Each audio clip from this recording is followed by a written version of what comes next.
নিজের বাড়ির সামনে এভাবে বসে রয়েছি। এটা কেমন প্ল্যান? আমাদের কপালই সাথ দিচ্ছে না।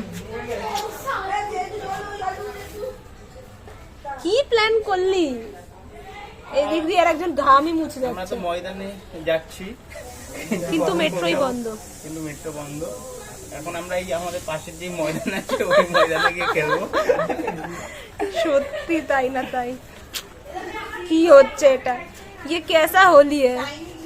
প্রথম 1 ঘন্টা তো বাড়ির সামনে বসে বসেই আমরা কাটিয়ে দিলাম, আর এইখানে বাচ্চাগুলো খেলছিল, তো এদেরই খেলা দেখছিলাম মোটামুটি। কি আর করব, আর যাকেই ফোন করা হচ্ছিল কেউই ফোন ধরছিল না। পাশে বসে বসে খেলা হচ্ছে আর আমরা বসে বসে এই দেখে যাচ্ছি আর এদিকে ফোন করে যাচ্ছে।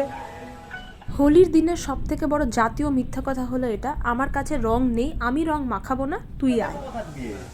রং নেই, তুই আয়, আসছে সবাই। হ্যাঁ, প্রসূন সৌভিক, হ্যাঁ আয়। এবং শেষমেশ প্রীতম মনের ভয়কে জয় করে বেরোলো আমাদের সাথে। তো তারপর আমরা 3 জনে মিলে খুঁজছিলাম যে এমন কোন জায়গা আছে যেখানে কিনা প্রোগ্রাম হচ্ছে হোলি, সেরকম একটা জায়গায় যাওয়া যাবে, এবং খুঁজতে খুঁজতে পেয়েও গেলাম সেই জায়গাতে। আসছে সেটা নেক্সট ব্লগে।